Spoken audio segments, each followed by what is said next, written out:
Et bonjour à tous et bienvenue sur la chaîne du potager débutant. On se retrouve aujourd'hui pour une nouvelle vidéo.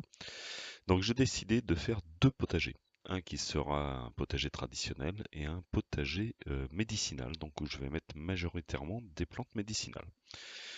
Donc j'ai décidé aujourd'hui de faire la saison 1, donc l'épisode 1 du potager médicinal et de vous présenter l'installation en fait de mon potager. Donc c'est une petite vidéo qui ne durera pas très longtemps mais qui va vous montrer un petit peu l'installation de mon potager.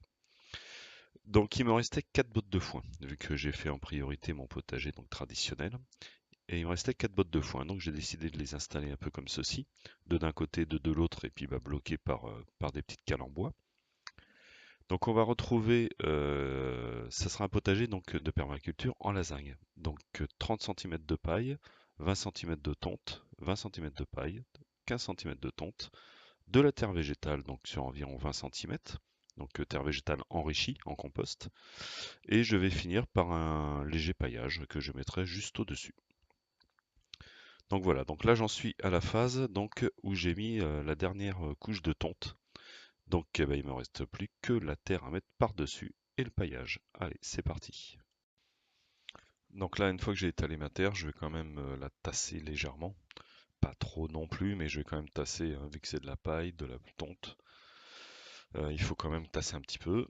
Une fois que c'est fait, en fait, je recouvre d'un léger paillage, hein, de manière malgré tout, il suffit d'écarter pour voir notre terre végétale, hein, tout simplement.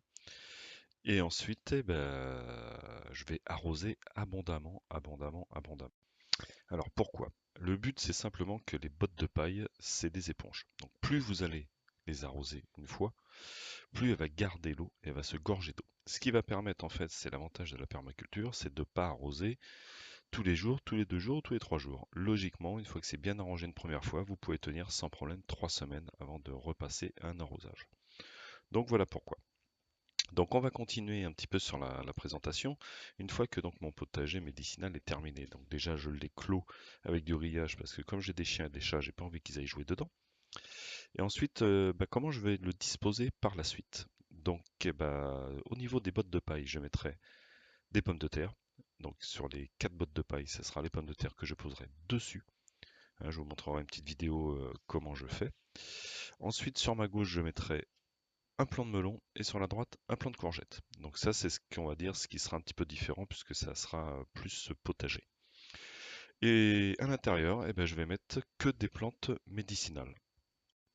Donc, à savoir, je mettrai de la camomille, de l'onagre, du bouillon blanc et de la gastache. Donc ça, c'est les plantes qui montent un petit peu plus haut. Et je mettrai également de l'échinacée, de la bourrache, souci et verveine. Voilà. Donc tout ça, je vous le montrerai en vidéo, bien évidemment. Et après la récolte, ça, je vous montrerai les tisanes et les différentes propriétés de ces plantes médicinales. Donc ça, on part sur une longue série de vidéos. Voilà pour la présentation de mon potager médicinal. J'espère que cette vidéo n'aura pas été trop longue et qu'elle vous aura plu. N'hésitez pas à liker, à vous abonner et surtout à me laisser vos commentaires et vos conseils seront toujours les bienvenus. Je vais vous dire un bye bye et à bientôt sur la chaîne du potager débutant.